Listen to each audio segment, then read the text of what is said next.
Alright, so a couple things. One, in my stash, I found a couple, I think these are called J-clips or J-fasteners. If you look right there, those things, it's missing two of them. And I found these. So we're gonna put those on. And then I grabbed some of these stainless screws. I don't have any Phillips.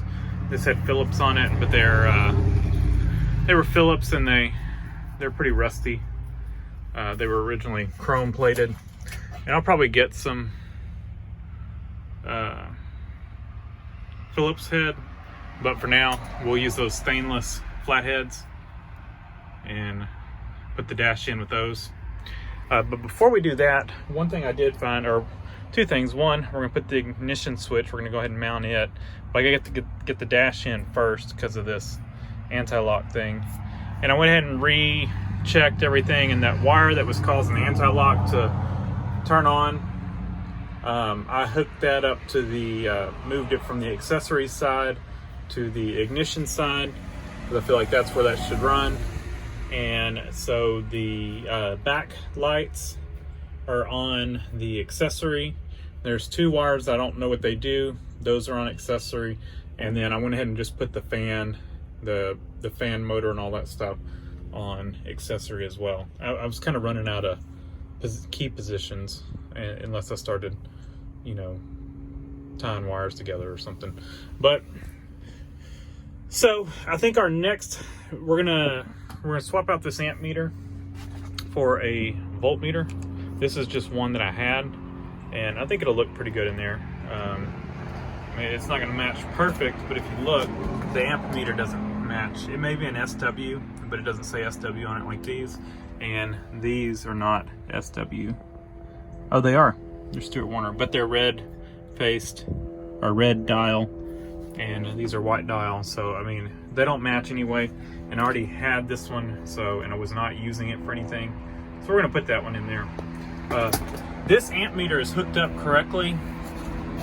The way these things work is your charging lead from the alternator, you hook up to one side of it, and then you hook up all your accessory power and all that stuff, and the wire going to the battery to the other side of it, and so then it should show if it's charging or not. And it is hooked up. I mean, this is the big lead. One of these is to the alternator, and one of these is to the battery.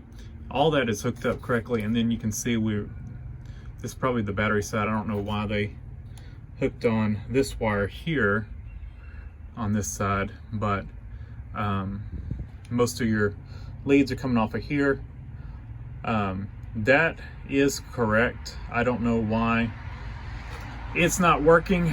You know, there's maybe something wrong with the gauge itself, but we're gonna pull it out, and then what I'm gonna do, the correct way to swap over from a amp gauge to a voltmeter, if you're going to redo the wiring, is you would take this lead, this big lead that loops through, you could leave it in here, but the battery side, really, because what it does is it goes, this battery lead goes back outside under the hood, and then the charge leads under the hood. So ideally you wouldn't loop into the cab with those, and then you would tie them together outside under the hood, and then you could take one of these leads and make it your power coming into the cab, and do it like that, and just feed everything from it.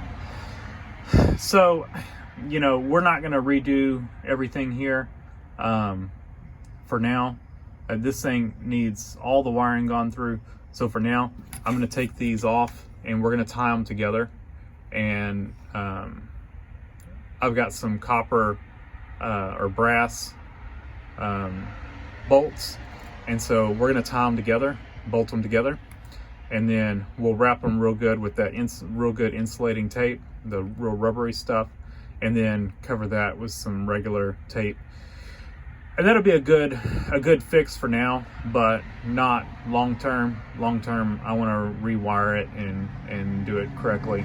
But let's for now, we're just going to tie that together so we can get a working voltmeter in here. One other thing to note, I have the battery disconnected because these are hot wires all the time. So make sure you disconnect the battery. All right, and there's our connections. We got everything tied together.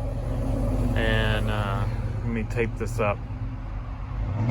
And it's all wrapped up good. I mean, it is wrapped and wrapped and wrapped and wrapped and wrapped all different directions. And we've got a thick coating of tape on it. Like I said, this is temporary. We're gonna shove it back in the dash. Make sure it's not near anything to rub on.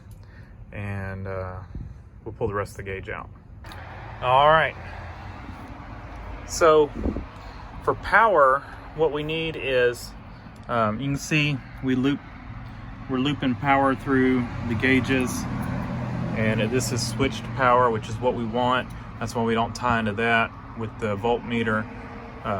The amp meter had power all the time. The voltmeter only needs power with the ignition on. So you can see we're daisy chaining through the gauges. This is our last stop. So we're gonna back this off. This is positive power, and then that's to the sender. We're gonna take this off, and we're gonna tie in our voltmeter right here.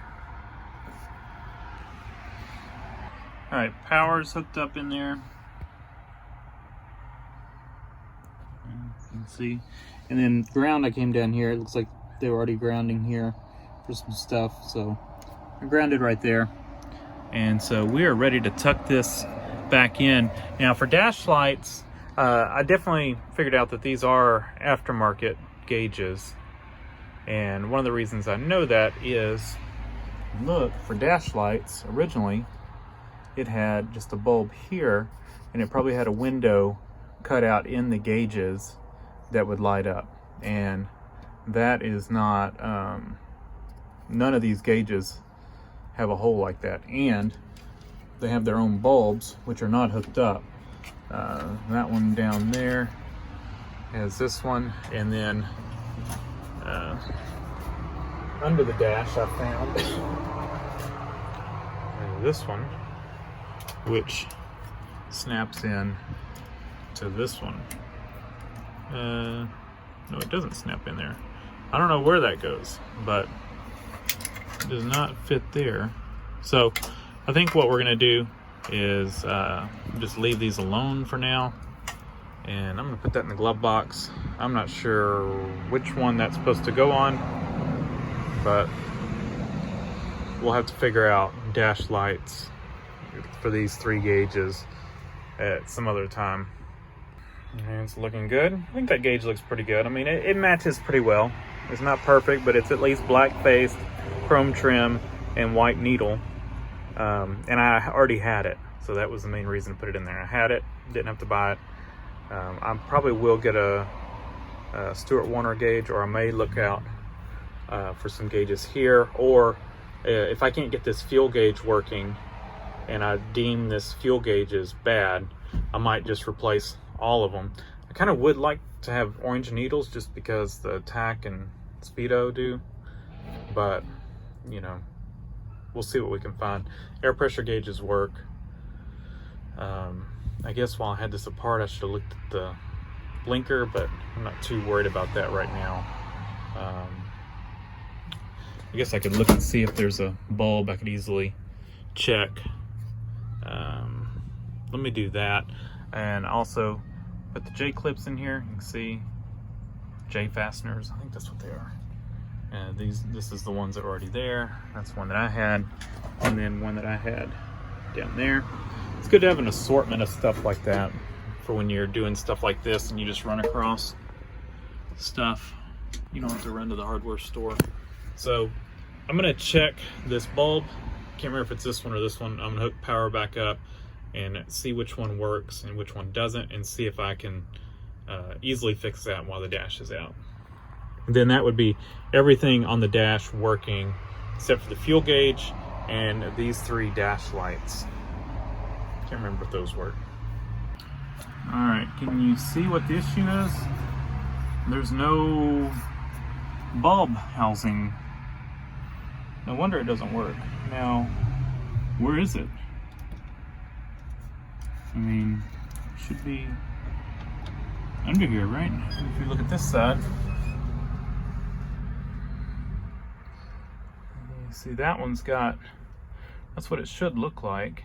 That one was working.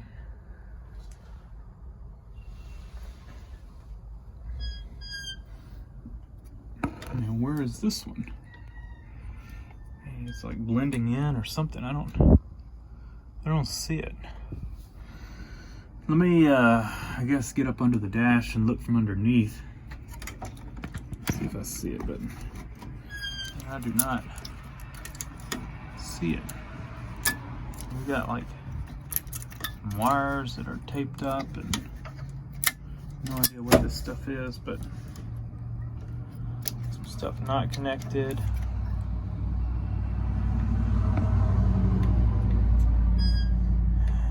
can see how bad the cab is on this thing. All right, let me see what I can find. It's got to be up under here somewhere. Well, I can't find it. I don't know where it is. I don't know if it plugs in and it, you know, it came unplugged and fell out and fell underneath. You know, that one that I found, that won't fit in here, I don't think. I can check and see. I mean, and it wasn't even wired up.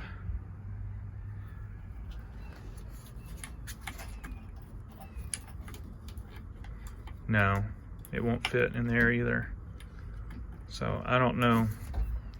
That's a mystery where that thing came from. So we'll see. I can come up with some kind of a bulb for that at some point. You know, either replace these or come up with a way to, you know, attach a bulb in there and make that work later. But for now, I'm not gonna worry about it. So I'm gonna put the dash back in, and then we can tighten up our ignition switch and kind of center that anti-lock thing and tighten it up. That's kind of what started all this. The dash was pushing out on this side. I went to mount the ignition switch in and I couldn't get this in because this tag sticks out over the dash, and the dash was sticking out because it was missing the J fasteners over here. It didn't have screws in these corners. All right.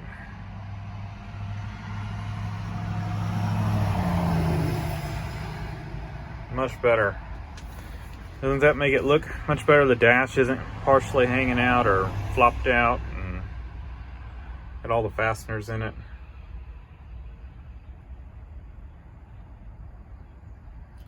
And voltmeter. Air warning light.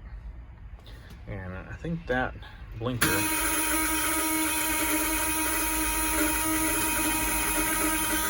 Yeah, that bulb quit working too.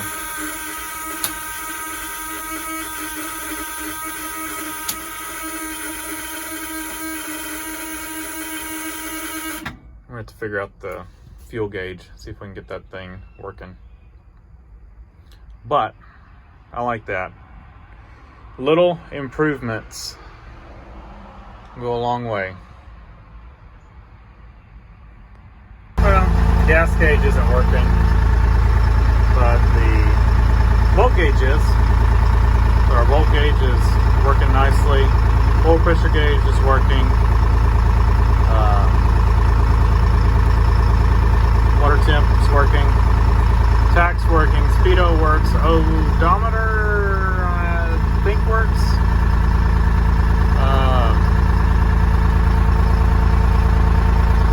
Of course, the air pressure gauge works. Everything works except for the fuel gauge, and I think that is a bad fuel sending unit. Or, you know, we might just need to kind of clean it up.